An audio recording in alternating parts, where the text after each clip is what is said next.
Welcome to all the participants. We have registered 152 and we hope to reach that number as we go along. So this is coming from 38 countries.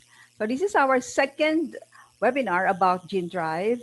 This is entitled, Could Gene Drive Approaches Be Used to Protect Nature and Reverse Biodiversity Loss? I am Dr. Dora Romero Aldemira, the director of the ISAAA Southeast Asia Center and the Global Knowledge Center on Crop Biotechnology. I am a trained scientist, a genetic engineer from Purdue University, and did my postdoctoral at Albert Ludwigs University in Germany. So this webinar is hosted by the ISAAA Southeast Asia Center based in the Philippines in partnership with Outreach Network for Gene Drive Research. We also gratefully acknowledge the support of our ISAAA Biotech Information Centers, which you saw in the logos in the backdrop. So we have from Malaysia, China, Indonesia, Japan, Pakistan, Vietnam, Philippines, and Thailand.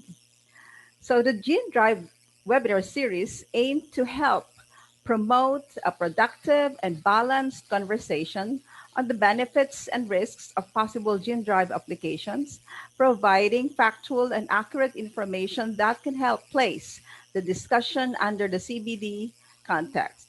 Speakers today will explore the potential of gene drive applications for conservation, particularly to control invasive alien species which drive biodiversity loss and extinction of indigenous species. They will also explain the threat they pose, how researchers are seeking to address them through gene drive approaches, and the benefits and limitations of these approaches compared to more traditional control methods. This webinar will run for 1.5 hours, and we are currently on live streaming at the ISAAA FB and YouTube channels. All microphones are currently on mute, and questions should be entered in the Q&A function only. The chat function will be used by the panelists and for important messages to the participants. It's raining very hard here in the Philippines. Thank you all for responding to our pre-webinar surveys. And at the end of the webinar, we will provide a link to a post-webinar survey, and respondents will be given certificates. So let's now introduce our moderator. Dr. Aotearoa Mead is an indigenous political scientist who works across the disciplines on indigenous rights and biocultural heritage issues. She is an independent researcher specializing in cultural and intellectual property rights of indigenous peoples, currently working with the Biological Heritage National Science Challenge and the Bioprotection Center of Research Excellence in New Zealand. I think I will stop there because it's raining very hard here. So let's move on, please. Dr. Aotearoa Mead. Kia ora. Thank you for the introduction, and greetings to everyone who's joined us this evening. Just to give a little bit of further background, I've been involved for probably 30 years in a range of initiatives where we've gone to a lot of effort to help explain new technologies, particularly involving genetics and more recently genomics, research to Indigenous peoples and local communities so that people can be informed in a safe space and able to make informed decisions about the implications of these technologies for them. I have the honor of being able to introduce to you all of the speakers today. And I'll start with Dr. Patty Bayo, who's the head of operations at Island Conservation based in Hawaii. She works to prevent extinction of native biodiversity, restore island ecosystems, and improve human livelihoods on islands through the removal of invasive species. Not everyone is familiar with the problem of invasive species, but in many regions of the world, and particularly in the Pacific, we have a lot of introduced species that are not indigenous to the lands, and they've created absolute havoc on the environments, and in many cases responsible for making extinct or putting in the highly threatened category some of our really prized indigenous species. So Patty will start, and then we're going to be followed by Dr. Owen Edwards, who leads a research group at CISAAA in Australia, focusing on environmental genomics.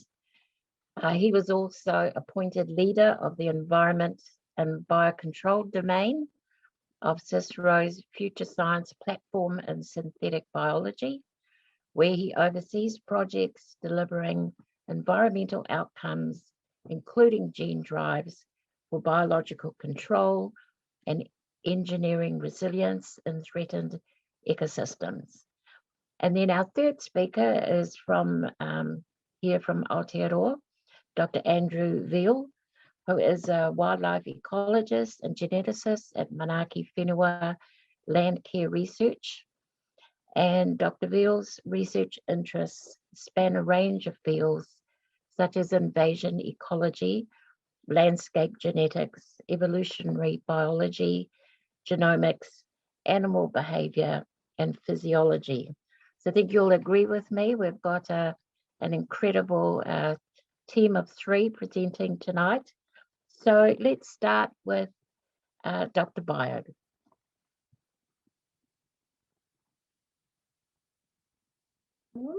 There. Hi, everyone. It's evening here in Hawaii, but good morning, good afternoon, good evening, depending on where you are. All right. So, well, first of all, thank you very much for the invitation to be part of this great team. And I'm happy to share some of our experiences at Island Conservation with you guys, and to join in this very productive discussion around the potential role for gene drives in conservation. So I think what I will try to do today is to focus on invasive alien species and what are their impacts, what are the challenges that we face when dealing with invasive species, but also the opportunities that some of these, managing some of these species can represent for biodiversity and people alike. So I'm Patty, and I'm the head of operations for our US program based in Hawaii. And let's get to it. So I think the first thing I wanted to just go over a little bit is first establishing what are invasive alien species. For most of us, it's a concept we use frequently, but not for all of us. And invasive alien species are those that are not bad just because of their what they are, but for where they are. So essentially are species that have been introduced to outside of their native range, and in that new ecosystem, because of how that ecosystem works and the lack of control, natural control forces such as predators and diseases and other things, they establish and they overrule some of our native species. So in that context, invasive alien species can have huge impacts to native ecosystems. And as we know of today, they have been responsible for about 40% of all the extinctions that we know the causes for since the 17th century. So they have driven a lot of species to extinctions just by virtue of being in the wrong place. They unfortunately are still driving species towards extinction. So there's still a major current threat to most listed species that we have today. So they're adding a threat and a vulnerability to those species that are already at a brink of extinction. And as a new species in an ecosystem, they can have overall impacts that range from modifying structures to species composition, nutrient cycling, and all sorts of things at the ecosystem level. So they can have huge impacts for any ecosystem, any native ecosystem. As an example, here, about 80% of the threatened species in the Fimbos biome in South Africa are currently endangered by invasive avian species. So they can be a huge issue. And they cost human societies a whole lot. So this is a graph from a very recent publication that came out in Nature this year. And what they've done is to look at the largest data sets that there is, a database that has accumulated the most robust data set about the cost of biological invasions. And what you're looking here at these two graphs are just different ways to show the progression of these costs to human societies. So in the left, what you see is an annual cost in millions of dollars that starts in 1970 and goes all the way to 2017.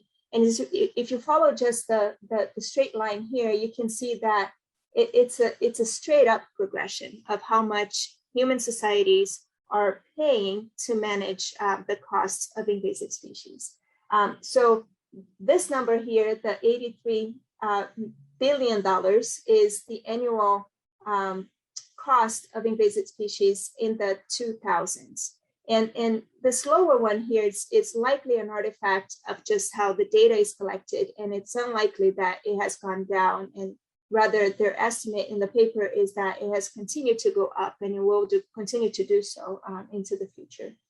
And to the right here, what you see in the two colors are two categories of costs. So one of them is just damage costs, and those are things like economic losses, yield loss, illness, infrastructure damage, and so on and so forth that have been linked to invasive species. And as you can see as well, the line just keeps going up as time goes by. And the management cost is how much human societies are spending to keep invasive species at a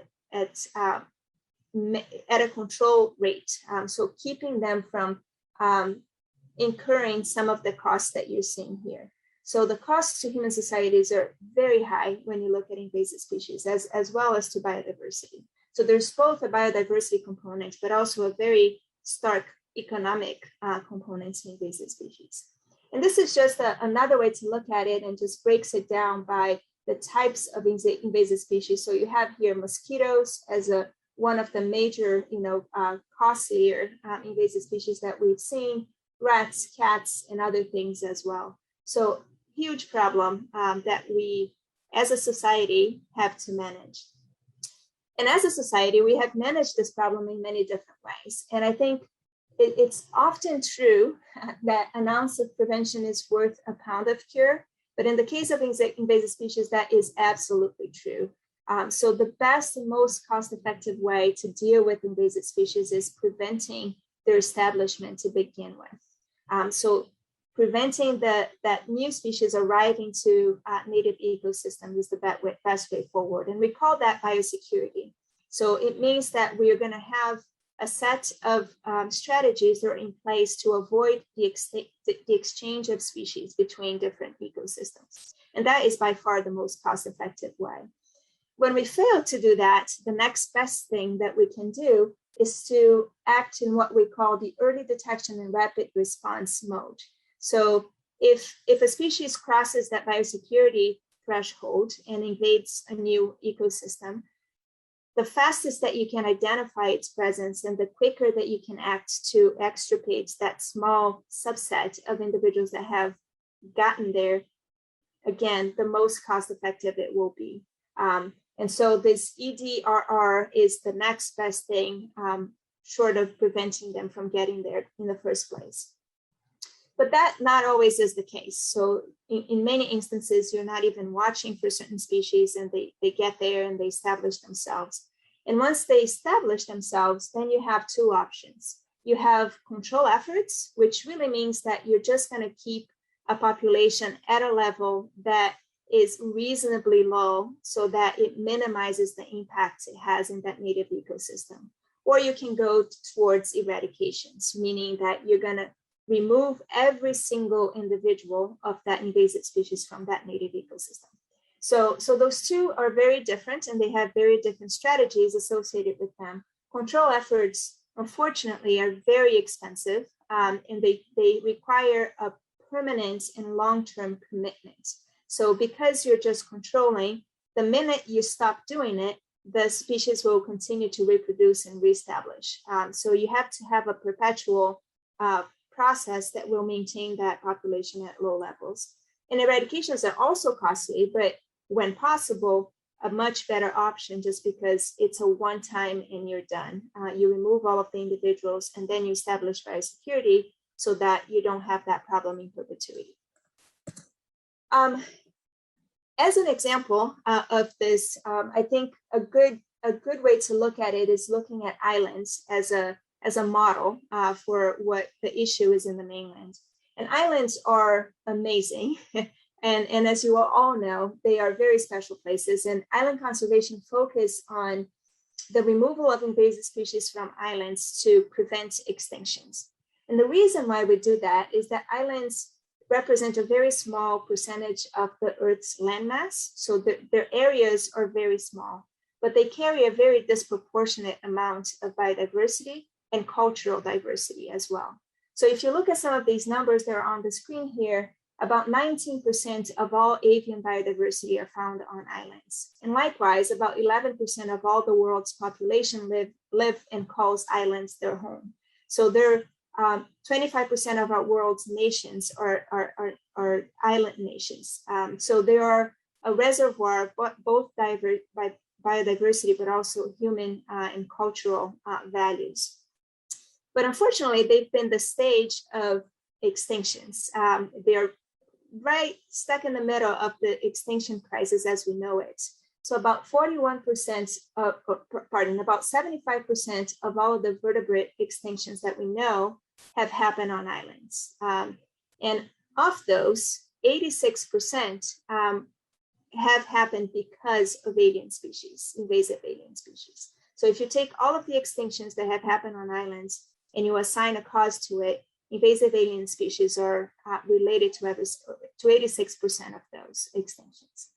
And unfortunately, again, invasive alien species are still maintaining islands at that hotspot for extinctions because about 41% of the highly threatened, the critically endangered and endangered species that we have are found on islands. And the presence of invasive species again, is a major threat to those valued species.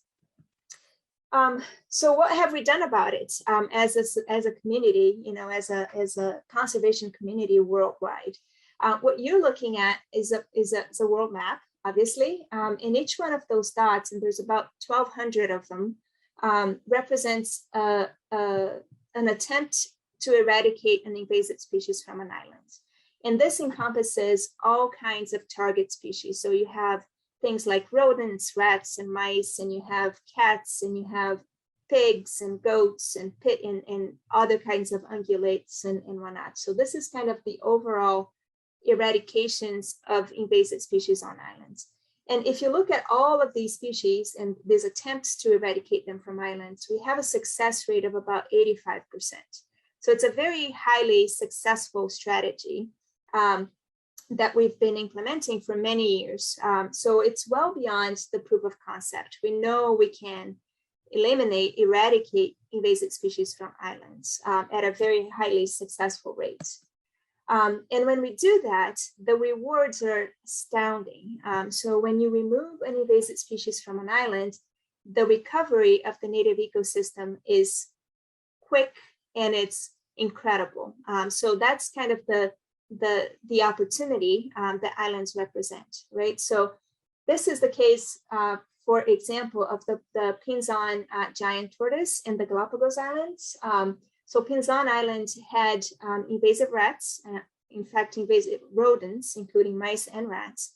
And the rats would predate on both eggs and the hatchlings of tortoises, of the Pinzon giant tortoise, preventing them from establishing and growing into adults.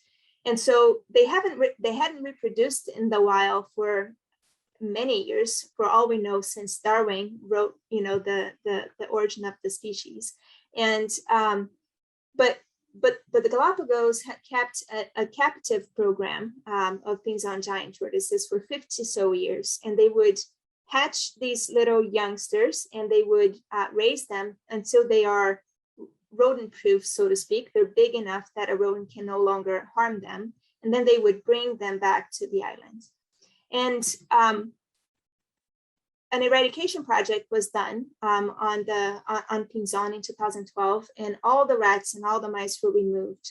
And since then, we have seen natural establishment of hatchlings of the Pinzon giant tortoises for the first time on Pinzon Island for a very long time.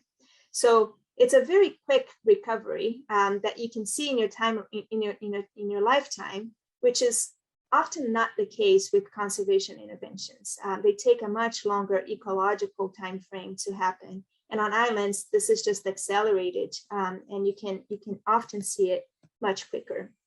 Another example is from Palmyra Atoll here on the Line Islands, and the Pisonia forest, which is a highly endangered type of plant.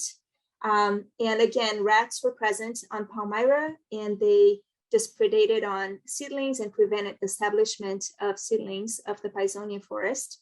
And rats were removed in 2011. And what you see here is just a representation of the growth of the Pisonia forest as it in relation to my colleague here, Coral Wolf. And after only 6 years, once the rats were eradicated, what we had seen on Palmyra is a 5,000% increase on the Pisonia forest establishment on the atoll. So again, another great example of how rapid these outcomes, these conservation gains can be realized through eradication of invasive species. But the problem is that we have a whole lot more work to do. So what you're seeing now is a whole lot more dots. And what these dots represent are kind of the overlay of islands that have both threatened species and a current invasive species threat to those species. So those are islands that could benefit from eradications, that could benefit from this one strategy that we have found successful in many other places.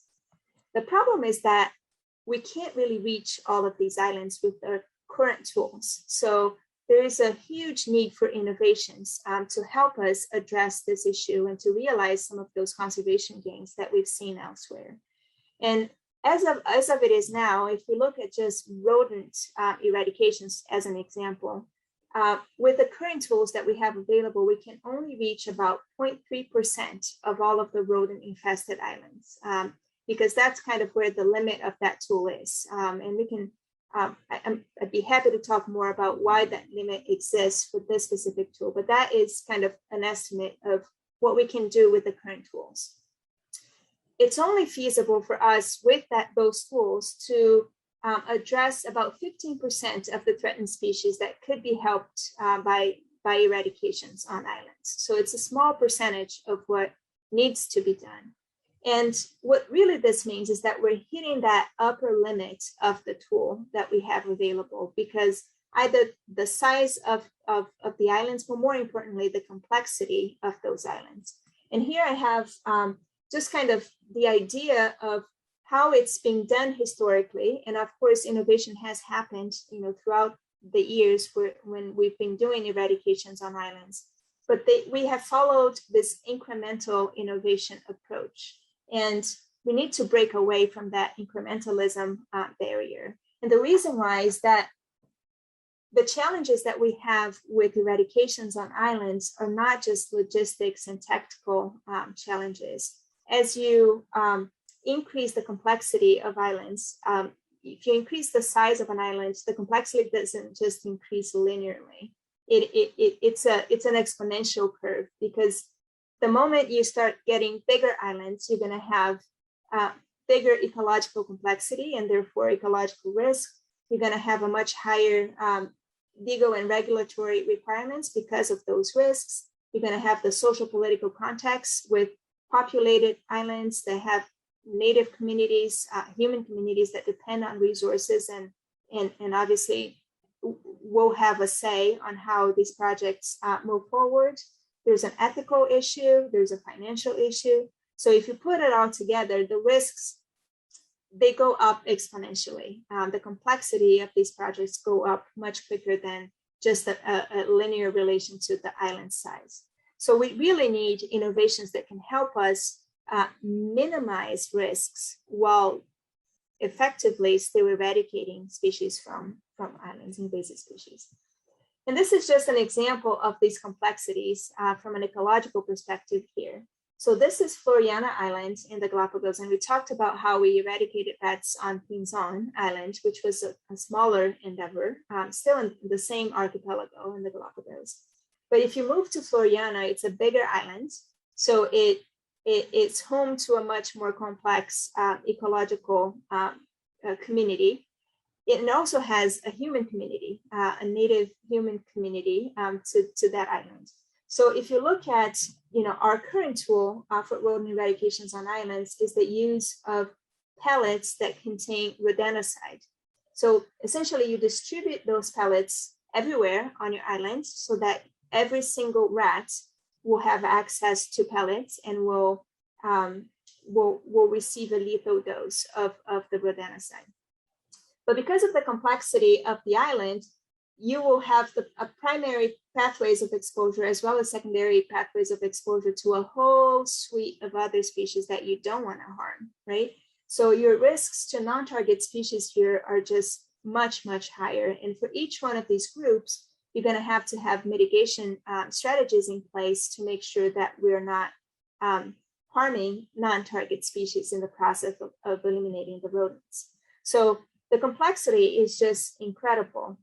So how do we do this? So what are the innovations that we're looking to help us address the issue of invasive species on islands and the impacts that they cause without increasing the risk to a level that is not acceptable by human societies?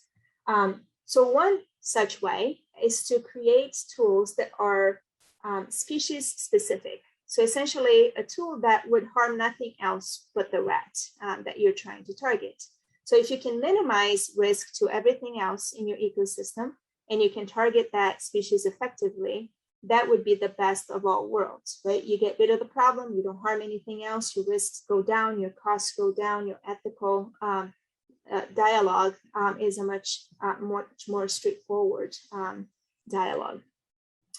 And one such way that has been evaluated or is being evaluated is the use of gene drives for eradications of invasive species on islands. And island conservation is part of a much broader partnership and program called GBIRD, which stands for Genetic Biocontrol of Invasive Rodents. And what it's trying to do is just to assess the feasibility of having a genetically modified mice that can be introduced to an island and you're all going to hear a lot more about gene drives and how they work and what are the issues related to that. But could we have a mice that is genetically modified in a way that would drive a rodent population on an island to extinction without affecting non-target species to the degree that we know our current tools do? So I'll just leave you with that. And I think that will be a good segue to our following speaker, Owen. And thank you all so much for the opportunity to speak today about the work that we do and the experiences that we've had. And I'm happy to answer any questions on the work that we do. So mahalo nui noa, as they say in Hawaiian, thank you very much. And I look forward to hearing from the other panelists. Oh, thank you very much. I'd just like to remind all participants that if you want to ask questions, please do so in the chat, in the Q&A box at the bottom of the screen. And our speakers will gladly answer any of your questions during the session. Thank you, Patty, for that clear explanation of the scale and scope of threats posed by invasive alien species to conservation and biodiversity, and particularly like that you were able to show some positive examples of where invasive species have been eradicated and ecosystems restored. Now I'd like to invite Dr. Edwards to tell us a little bit more about how these threats can be addressed using gene drives and why these approaches are being explored. So, Dr. Edwards, you have the floor. Thanks for the invitation to speak today as part of this panel. I'm going to be giving a bit of an Australian perspective in terms of invasive species management. I work for CSIRO, as was said before, which is the National Research Organization. And this is actually a partnership with a couple of local universities, University of Adelaide and Paul Thomas, who spoke at the last webinar series event, and also Maciek Maselka, who's at Macquarie University in a joint appointment with CSIRO. So invasive species in Australia, I'm particularly interested in, we have significant problems with invasive animal species in the country. They impact on our endemic fauna and also obviously cause biodiversity loss. The most impactful of these are shown here, some of the more famous ones in terms of the cane toad, but the fox and the feral cat in particular as predators are the ones that are having the greatest impact. And following on from what Patty was saying, I'll just show a slide here that shows on the top graph is the threats, the factors that have caused extinctions of mammals in the past. And you can see that feral cats are at the top of the list. Foxes and rabbits are the next two most important factors causing previous mammal extinctions. But at the bottom, for the current threats to extant mammal species, cats remain at the top of the list, as do foxes in third place. And just to give you an idea of the impact of feral cats within Australia, these are the numbers of birds killed by feral cats in Australia each year at the top, and the number of reptiles killed by feral cats in Australia each year. So the numbers are truly mind-boggling. We're also dealing with a mouse plague in Australia at the moment. And in this case, the mice themselves are not necessarily causing biodiversity loss, but as Patty was saying, we get indirect effects as well, because the only way we can manage these mice is with chemical baits. These are released to kill up to 25,000 mice per hectare at the moment. And so you can imagine across hundreds of thousands of hectares how much chemical is going out there. And we know already we're seeing impacts on predatory birds like the powerful owl. And we have expectations that we will see impacts on mammalian and reptilian predators as well, like the eastern quoll and the goanna. Thankfully, just yesterday, our regulators rejected a bid to use bromadiolone, which is a anticoagulant rodenticide against mouse plagues because of the fears of the threats for our native wildlife.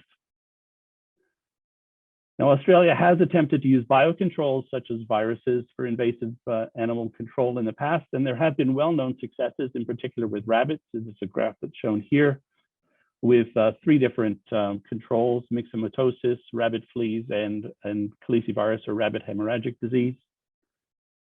But these successes are not permanent. Biological control is often preached as something that has the potential to be permanent. In this case, what we see is an immediate effect that drops the rabbit populations below the damage threshold, which is the red line near the bottom of the slide.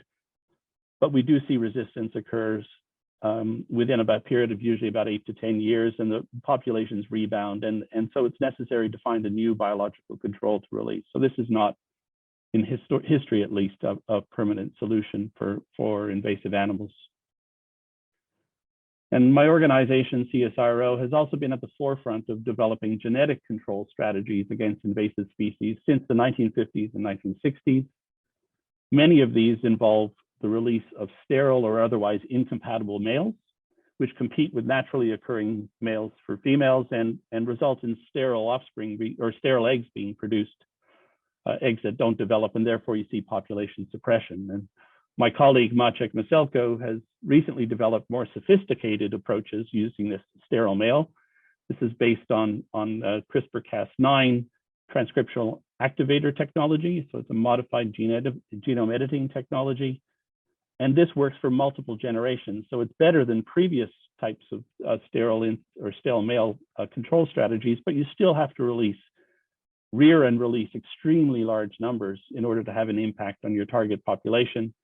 And that might be possible for insects like mosquitoes or fruit flies, where you can rear large numbers in factories, but it's just not conceivable that you can use this sort of a genetic control, that you can rear sufficient numbers to control massive populations in the field.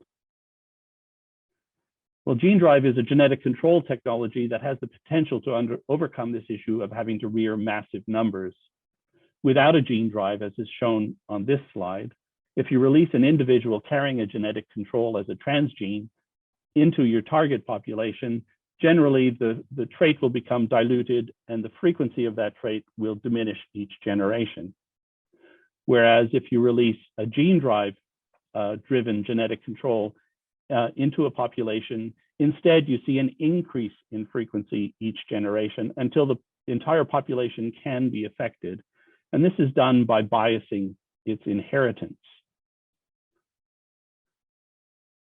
This is traditionally done, or most commonly done these days, with what's called a homing gene drive mechanism. When inherited from one parent, the gene drive copies itself onto the matching chromosome inherited from the other parent, which means all of the offspring from the cross will inherit the genetic control. The homing construct includes Cas9 and a guide RNA for precision cutting of the chromosome, and a cargo, which usually represents the trait that one wants to drive through the population for population suppression or for population replacement.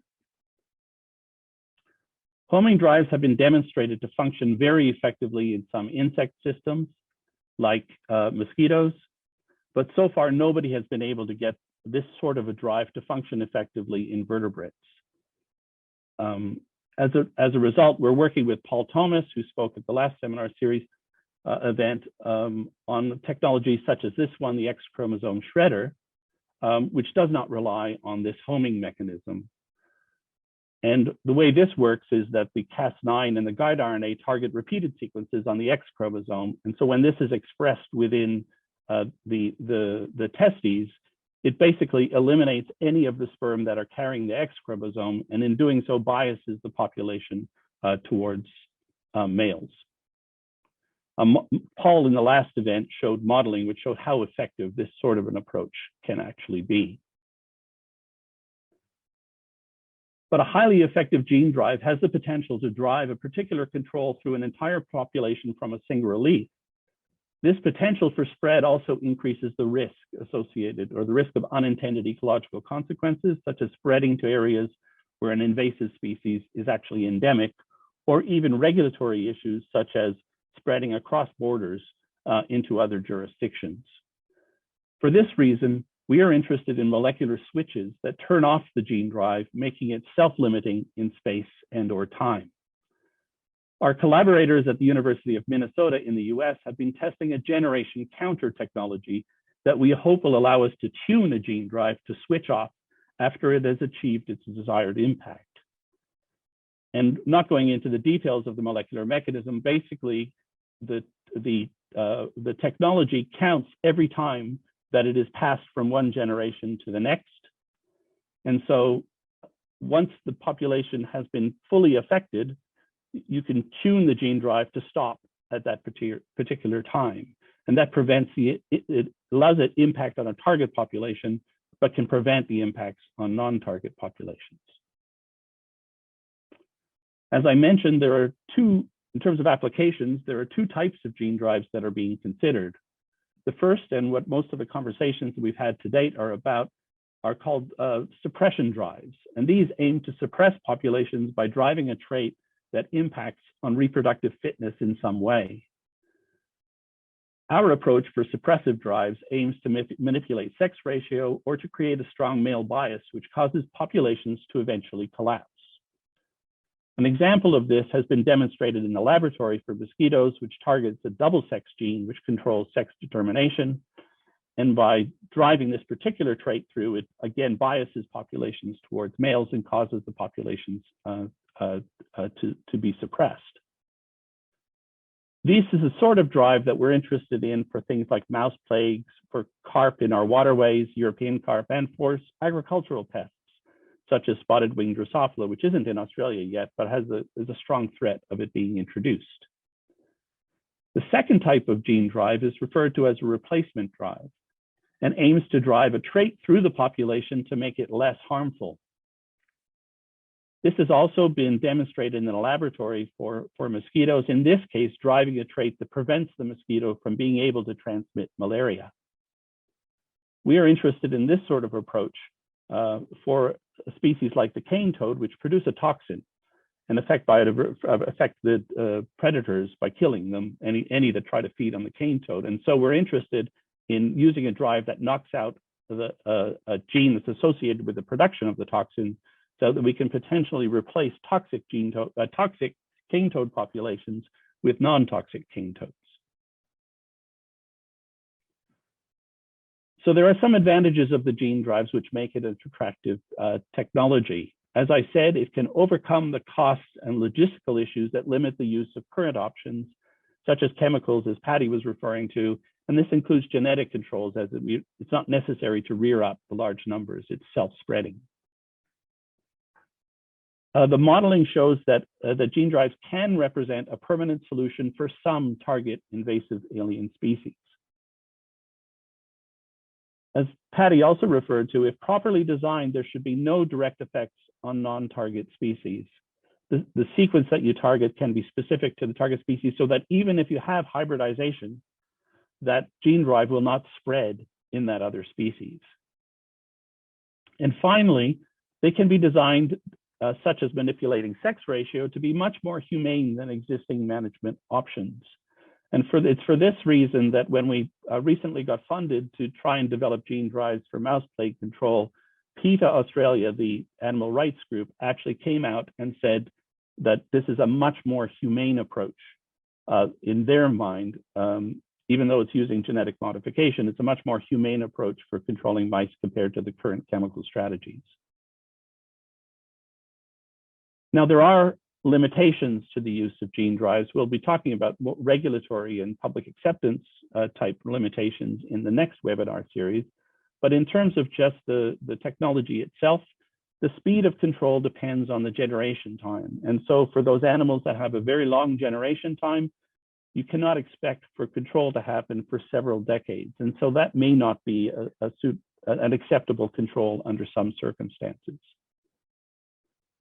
It's also true that the released individuals must be reproductively competitive after you release them. And so this can be a challenge when you have to rear your individuals in the lab to generate the gene drive, and they become adapted to laboratory conditions. This can impact on their effectiveness after you do release them. So you have to develop strategies to allow those individuals to remain reproductively competitive. And I'll just mention that we have developed a tool that allows us to assess some of these limitations as well as the advantages just by looking at population genomic data from target species. It allows us to basically analyze and ask the questions about whether it's feasible to do releases, how many individuals would need to be released to control over what period of time, based on the populations that you select, but also based on the targets that you might choose for your gene drive. I think it's important for us to recognize the status of gene drive research at the moment. Functional gene drives have only ever been tested in insects in laboratories or in specialized containment facilities, first in the model species Drosophila, and then later, most recently, against mosquitoes. There have not been any that have been approved for release into the environment as of yet, even just for testing purposes. And in vertebrates, no functional gene drives have as of yet been developed. We're still working on them.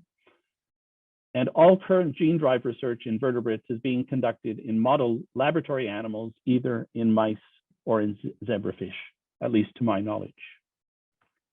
So it's still a ways off. There's still a lot of research to be done. And there's a lot of discussion, like the forums such as this one, that should be had before we even consider doing any releases. So my takeaway messages then from this talk: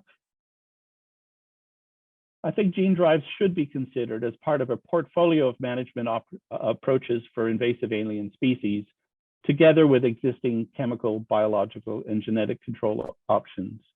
I say this because gene drives are not and are never likely to be a silver bullet, but for some targets, they will be perhaps an ideal management option. For others, we will still have to rely on some of the conventional approaches. Gene drives do provide an option to spread genetic control technologies that already exist that would otherwise be infeasible because of this issue of scale. It allows also us to target populations that are inaccessible or very difficult to access through roads or planes, etc., which is another advantage.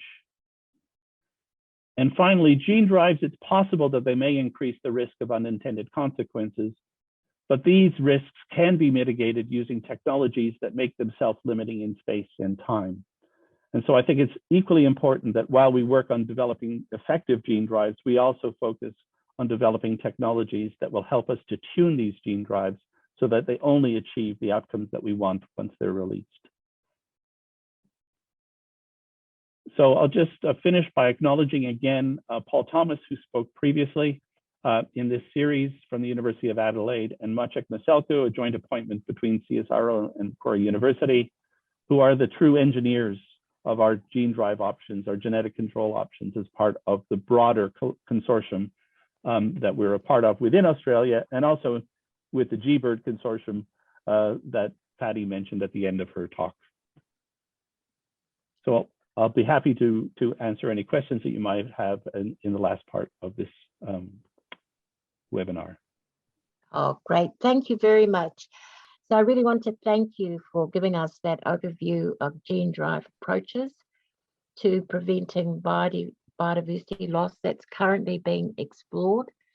I'm sure that there'll be a lot of questions raised by your presentation, because it's quite a mind-boggling type of technology to get one's head around. I'd now like to invite our final speaker, Dr. Andrew Veal, to give us an idea of the scope and also the limitations of these approaches. So, Dr. Veal, could I invite you to present, please? Kia ora, everyone. I am a scientist at Landcare Research in Aotearoa, New Zealand, and I'm here to talk about the potential usefulness and limitations of gene drives approaches in mammalian control in New Zealand. Now, in New Zealand, we have this movement called Predator Free 2050, which is now also a company funded through the government, and we are hoping to remove rats, stoats, and possums from the entire country. Now, the size of New Zealand is about the same size as the UK, and it's often discussed the potential for using gene drives in this quest. So this is effectively removing all these pest species from a very large country in 30 years.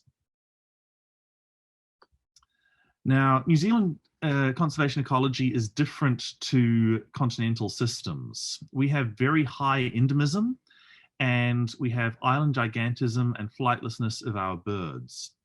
We only had 3 native mammals prior to humans arriving in 1280 AD, and they were all bats, and one of those has since gone extinct. So effectively, it was an island of invertebrates, birds, and reptiles. Since humans have arrived, we've had 31 species of feral exotic mammals arrive. Over 40% of the birds in this 800 years have gone extinct, and a third of the birds currently in the country are threatened. Introduced mammals are the primary agent of this decline. And you can see here, so Polynesians arrived around 1280, and they brought the Polynesian rat, Kiori, and also the dog, Kuri. And they also hunted a lot of the flightless birds to extinction. And then Europeans arrived from effectively the 1600s. And rapidly we had lots of different predators arrive, and then lots of birds went extinct. And these are just some of the birds that went extinct in the last 100 years. So effectively, New Zealand is currently in the middle of a mass extinction event. And this is entirely caused by introduced mammals. What this means is that conservation in New Zealand means killing small furry animals. And I would say that basically the only meaningful conservation for most terrestrial species is killing pest animals. And we do this through trapping. We do it through a lot of poisoning. And a lot of that poison is effectively through monsoon buckets. So we coat the entire area in poisons, either acute toxins or anticoagulants. And obviously there's quite a lot of social opposition to this because no one wants to see the environment covered in poison. However, this is the only way that many of our native birds can actually survive.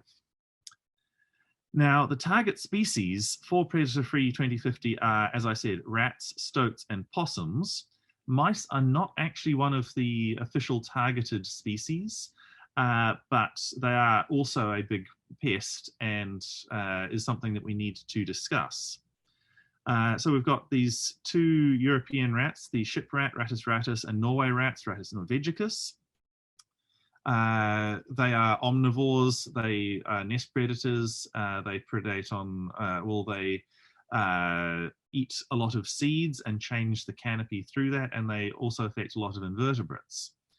The stoat, that was a carnivore that was introduced to kill rabbits, and they didn't know what their job description was, and so they went into the forest and killed all the birds.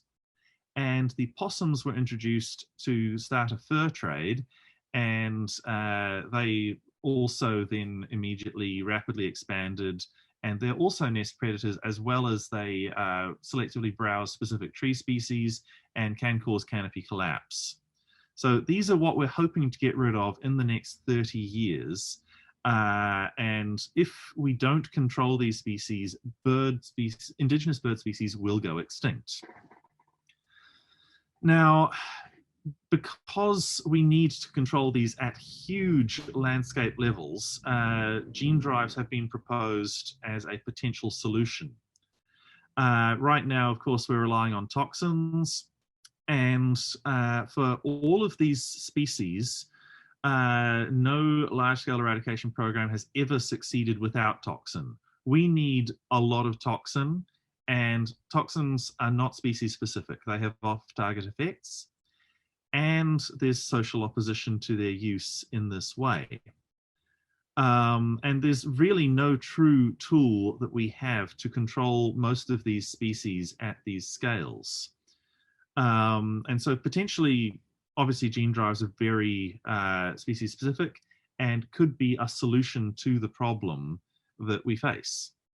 Now, there are limitations for gene drives specifically in New Zealand. Obviously, there's a question of social acceptability of gene drives and who gets to decide. You know, if 51% of people say yes, is that enough?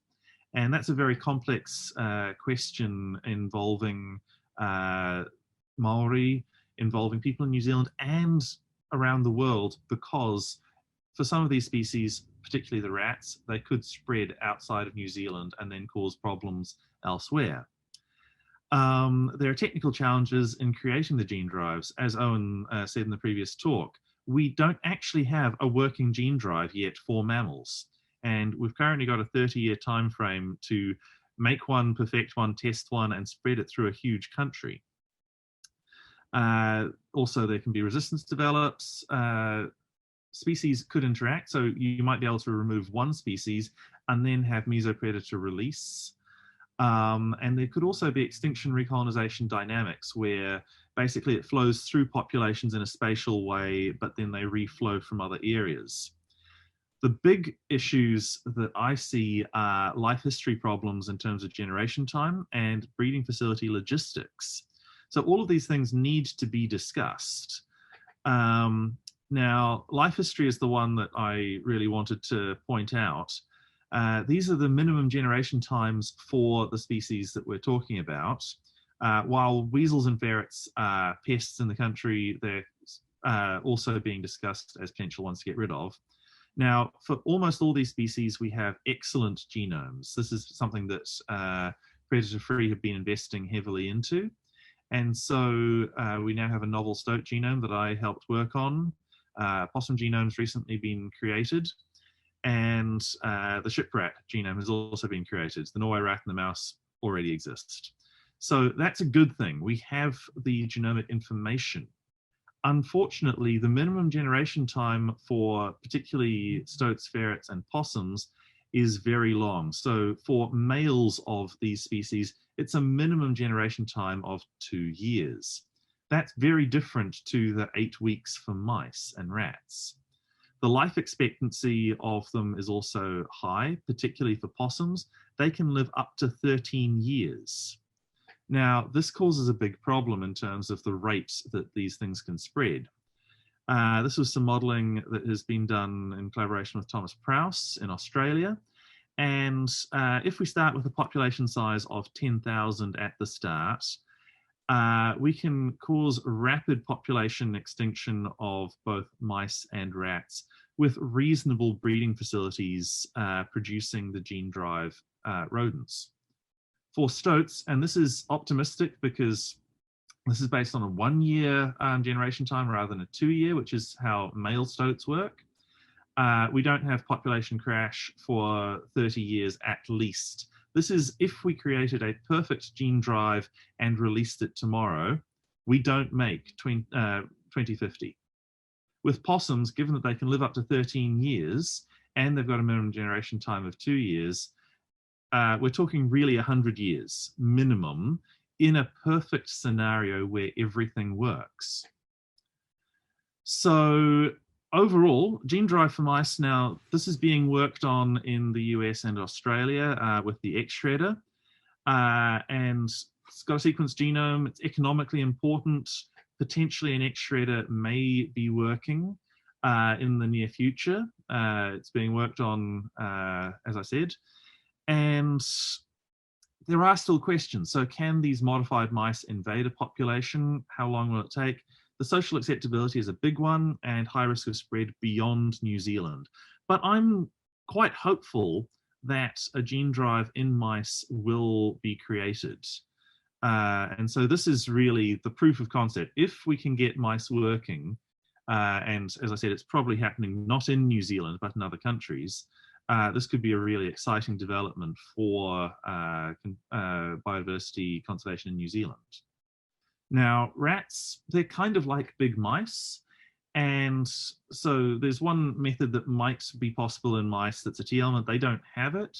But any of the other ones, such as the X-shredder or homing endonucleases, if we can get it working in a mouse, it's very similar for the 2 rat species.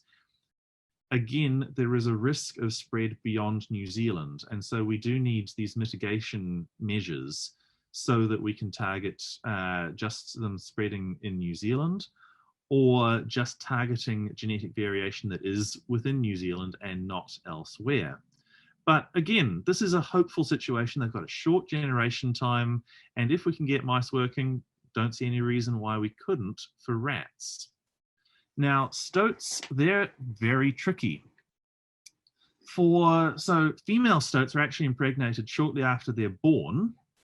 And then the eggs are just sitting there fertilized for a year doing nothing in diapause. However, the males aren't fertile until they're a year old, which means that for males, it's a 2-year minimum generation time.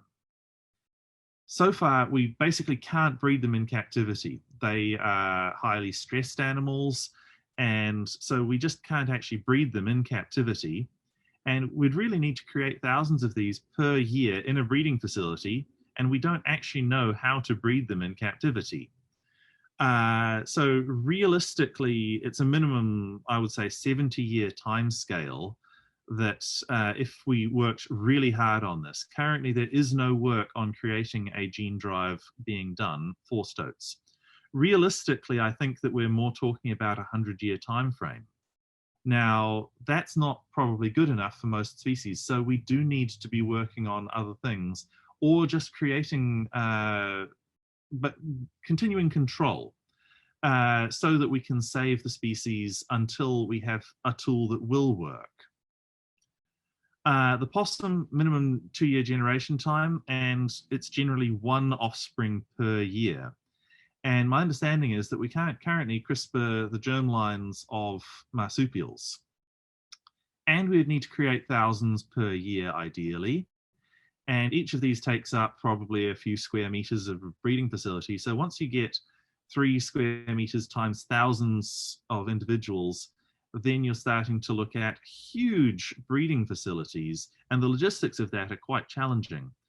Again, minimum, if everything worked perfectly and we had magical technology to just do this, it's a minimum 70-year, and really it's likely to be over 100 years.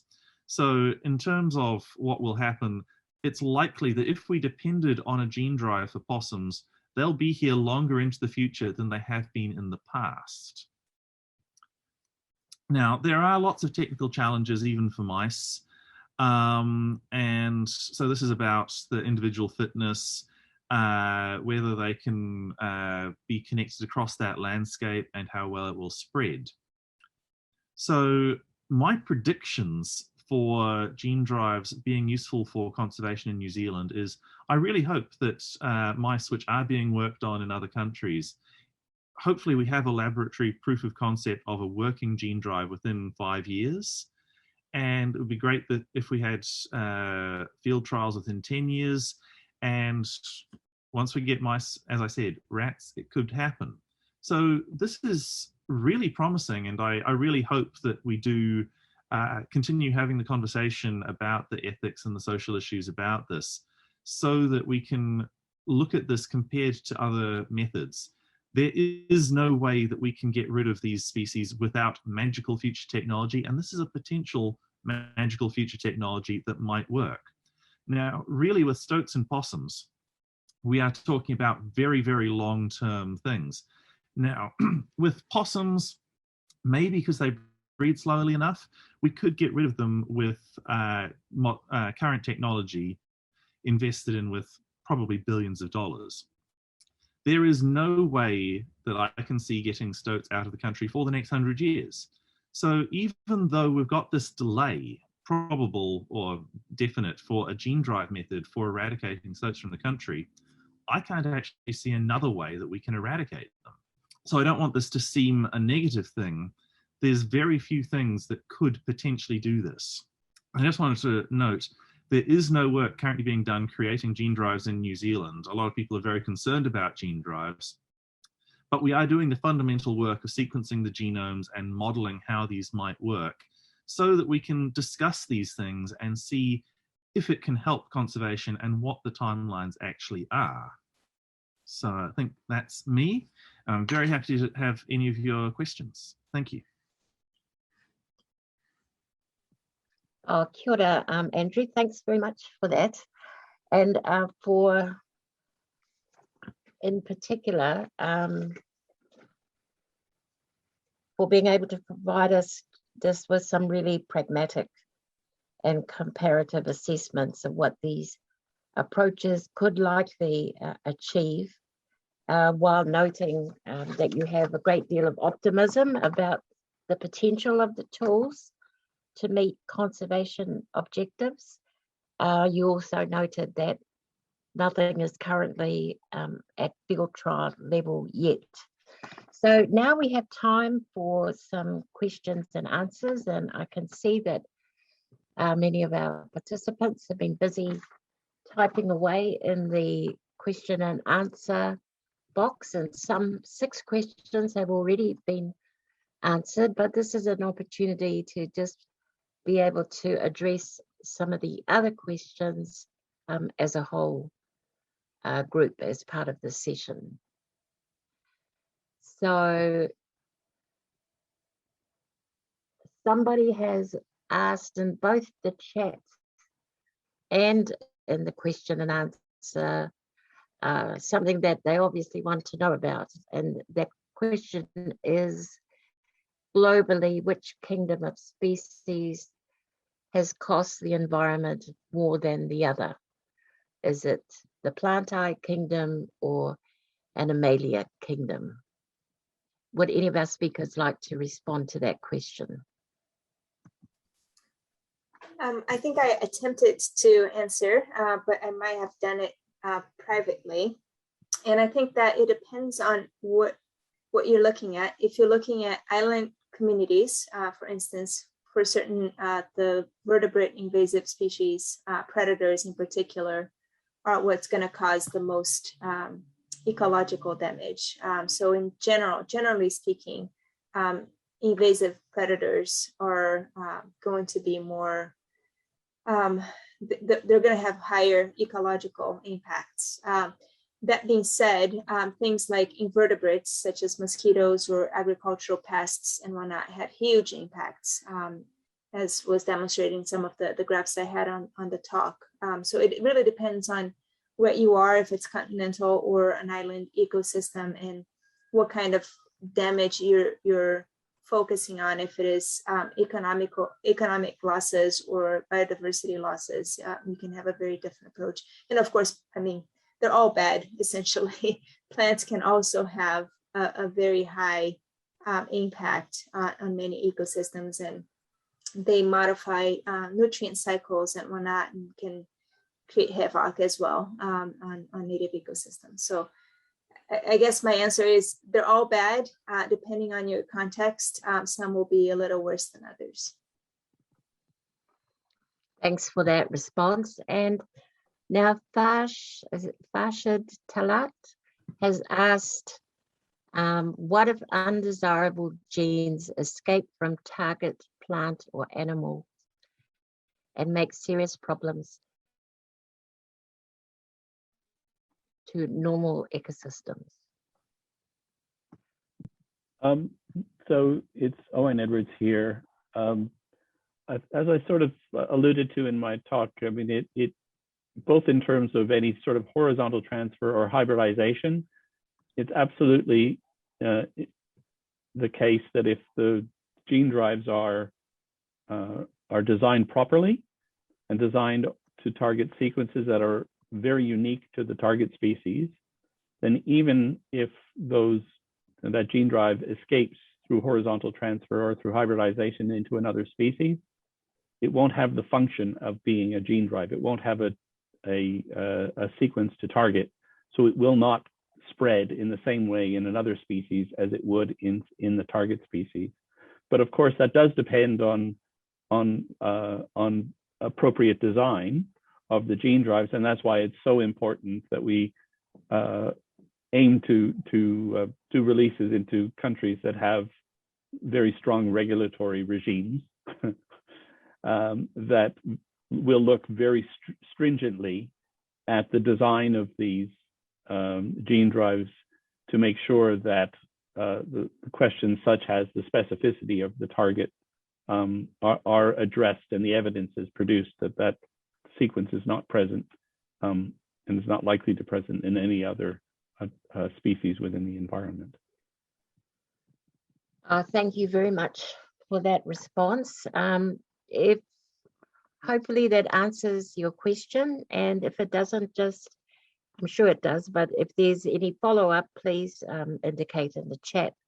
So a number of people have asked a question around how you as a researcher and all your organizations are approaching engagement with the public, and specifically with Indigenous peoples. I'd like each of you to answer that, although Patty, I know you already answered in the chat, but if you could, just for everyone's benefit, just explain to us how you are dealing with public engagement, and specifically with Indigenous peoples. Thank you. Maybe we'll start with you, Andrew. Okay.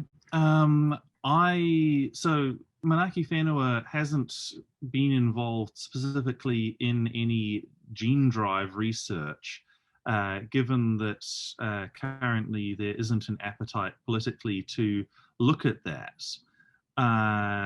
Therefore, I haven't been specifically involved with engagement other than some meetings or hui with various iwi that were arranged through Kevin Esvelt's group, who came to New Zealand. So this is one of the big international names in gene drive research. And so I've been present at those meetings, and there is quite a lot of engagement in New Zealand with that, and there needs to continue to be. But yeah, I haven't been highly involved in that, given that we're not actually doing gene drive research specifically yet. Right. Owen, would you like to give a response? Sure. So as it was at the beginning of my slide, the gene drive research is being conducted in CSIRO, at least with our collaborators, is being sponsored by this platform called the Synthetic Biology Future Science Platform. I lead the environment and biocontrol domain within that. We have a domain that's entirely focused on addressing the issues of public acceptance for gene drives and other synthetic biology technologies. And so in parallel to the research that we're doing in terms of addressing the ecological and technological questions, we have research that is ongoing, including surveys of the Australian population that have already been conducted, asking questions about the acceptance of gene drives as well as other synthetic biology technologies that are being proposed to make ecosystems more resilient. So yes, we have an investment. We haven't addressed Indigenous issues to date specifically. Part of the issue within Australia is that Indigenous communities are so diverse across the country. Until we actually know where we are going to target, it's very hard to generally address the Indigenous issues. But we have just appointed somebody within this part of our Synthetic Biology Future Science platform who is focused entirely on Indigenous issues. So it's something that we are about to address. Great. Okay, Patty, would you like to just share with all the participants how your organisation has been progressing your work with public engagement and with Indigenous peoples in the islands? Yeah, absolutely. So I think for island conservation, meaningful social engagement is paramount in all of the project phases. In the context of the US, where I do most of my work is focused on, we have a very robust regulatory process that mandates public engagement. So there are venues and forums that are legally established for those engagements, but we all know that those are not necessarily the best forums, and they're not necessarily sufficient to provide true engagement and meaningful engagement. So I see strives to engage communities as much as we possibly can. And our overall strategy is one of transparency and sharing accurate information so that both the potential risks and the potential benefits are understood, and folks can make informed decisions about whether or not it is the appropriate intervention that serves their set of values and not just ours. So I think we come in with a set of values that is shaped by our biodiversity protection values and whatnot, but that has to be matched with local values that see the project as an important piece as well, in achieving the outcomes is important for that community as well. So we do strive to do that in every project, and we succeed and we fail in that endeavor, but we do strive to do that. And as it relates to gene drives in particular, the program that I mentioned earlier on the potential genetically modified mice, one of the main components of that program is the social and ethical piece of it. I think one big question is obviously, can we do it from a technological perspective? Can we produce a gene drive? Can we make it work? Can we restrict it? And so on and so forth. But I think a second question that is addressed in that group, and we have specialists looking at it, is, should we do it?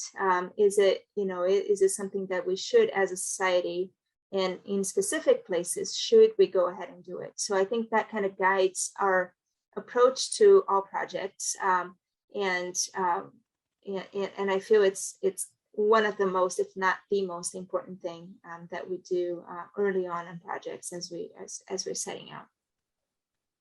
Thanks very much for that very considered response, Patty.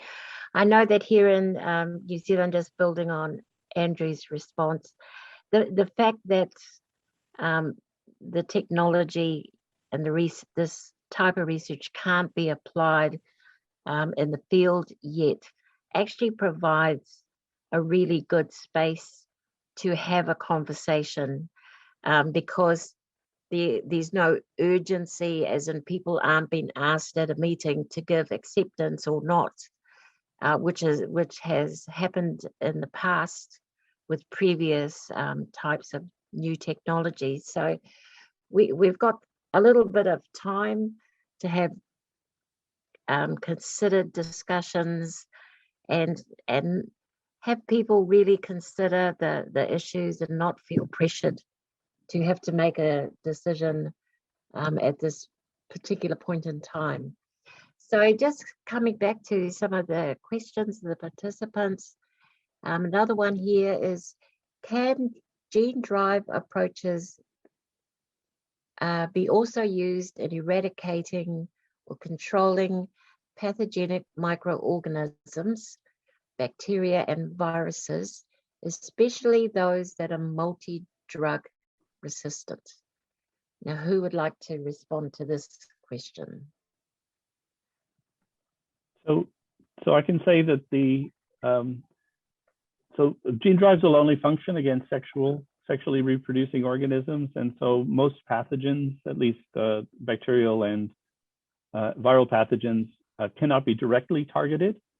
But there are approaches that are being developed that aim to control pathogens by driving a resistance trait through the host, or similar to mosquitoes, they're trying to control malaria by making the mosquitoes not capable of transmitting it. Strategies like that are the only way that I can think of that a gene drive might be used to target a particular pathogen. There are naturally occurring gene drives in fungi, which one of our researchers at CSIRO are investigating and considering that they might be used for control of fungi in the future, but not bacteria or viruses, I don't think. Thanks very much. And another question is, what is the progress of gene drive technology for controlling alien invasive plant species? And one is named, so I don't know it, so excuse my pronunciation, Parthenium hysterophorus, which has devastated biodiversity on many continents, including Africa and Asia. So it's Owen Edwards here again. There are a lot of people that are very interested in the potential for gene drives, including researchers for control of invasive plants, including researchers in my organization. The first issue or technological issues, the issue that exists that has prevented the development of the homing-based gene drives in mammals. That issue is even worse in plants, and so that's a challenge that they would have that has to be overcome in the first instance. It doesn't appear like the X-shredder option has an analogous one that could be used in plants, unfortunately. There are also aspects of plant biology that make plants a difficult target. The only ones that would really work effectively, I think, are obligate outcrossing species. And so I don't know whether the ones you've mentioned are in that category, but obviously inbreeding ones would be very, very difficult to target. The other issue is seed banks. The seed banks provide basically a defense against gene drives in plants. So a gene drive could pass through a population, and then in the next generation, the seed banks would just grow, and you'd have the plant would be back again. And polyploidy is another issue that exists and is quite widespread in plants that has not been tested yet in terms of how effectively a gene drive could work in polyploid species. So I think it will happen, testing of gene drives in plant species, but for the moment, I think it's likely that they'll be looking for examples of effectiveness in more tractable systems first, before we'll see a lot of activity in plants. Okay, thank you. Well, I've been given the word that was the last question. And so what I'd like to do now is just recap some of the takeaway messages from each of your presentations. So with Patty's first presentation, some of the key messages that she shared with us were that invasive alien species are a serious ecological, social, and economic issue, and that management of invasive alien species is costly and has been largely inefficient to date, that islands represent an opportunity for the eradication of invasive alien species, and that incremental innovation will not help meet the challenge. It requires something more urgent than that.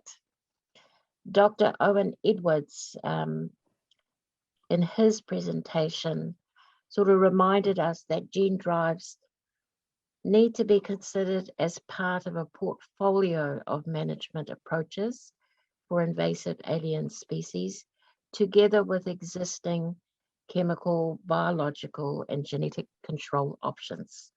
And that gene drives provide an option to spread genetic control technologies that would otherwise be infeasible because of scale. And he also indicated that gene drives increase the risk of unintended consequences, which can be mitigated using technologies that make them self-limiting in space and or time. And Andrew's presentation sort of raised that there are a lot of technical challenges to eradicating pests beyond just the genetics, but expressed optimism of the ability of gene drive tools to assist in conservation goals. So I think it's been a really rich session, and I'd now like to hand over to our final speaker, just to conclude our session, to Maha Arujanan, who's the Global Coordinator of ISAAA, and leave the final words with you, Maha. Thank you.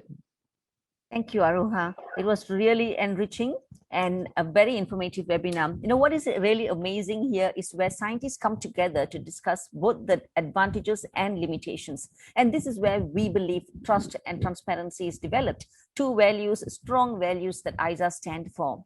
ISAAA is very happy to be part of this initiative where a platform is created to discuss this very important topic and tool. And we all know that gene drive is a very new technology, and we need more understanding on the science, its potential, risks, and how these risks are managed.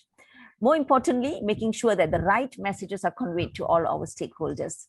What is really interesting is how the technology actually go hand in hand with biodiversity and conservation to address the negative impact of invasive alien species. I'm not going to go into the summary again. Aroha did a very good job, but I want to say that as a science communicator, it is so important for us to frame our messages in the right way from the beginning and use the right examples. And webinar like this help to consolidate those messages from scientists, and then everyone speaks the same language. This, I believe, helps in the adoption of the technology and science-based regulations. And that is the aim of the webinar series. So the previous webinar, we finished one so far, could be watched on ISAAA YouTube. This webinar, current one, will also be posted there. So please share the link with your colleagues and network. I don't want to take so much of your time. I want to thank everyone, all the speakers, audience, our partners, and also Outreach Network for Gene Drive Research and ISAAA Biotechnology Information Centers, and of course, my team at ISAAA. Thank you so much for your presence, for all the efforts. Tune in for our webinar number 3 on July 8th with yet another very important topic, that is how gene drive controls vector-borne diseases. So till then, stay safe and stay connected. Thank you very much. Thank you so much, Maha. We're still not over. We'd like to ask our participants to look at the chat box. We have the post-webinar survey link posted in there. So we'd like to get all your comments or your evaluation or any questions that come up that we haven't answered, and we'd like to hear from you. So again, thank you so much for being here with us. Thank you, our very, very prestigious panel of speakers. I learned a lot. Actually, this is the first time that I have heard about invasive species, and I'd really like to ask questions. I may email you because I don't have time to ask questions. And yeah, I think we're ready with our last, the next webinar. We have a backdrop on that yet. Yeah, so this one. So it's going to be, can gene drive eliminate vector-borne diseases? And the registration is now on as soon as this is out.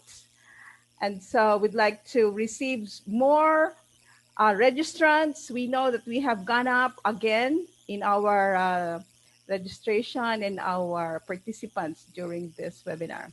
So thank you once again and have a good day. Take care. Be healthy, be safe. Bye-bye. Mahalo.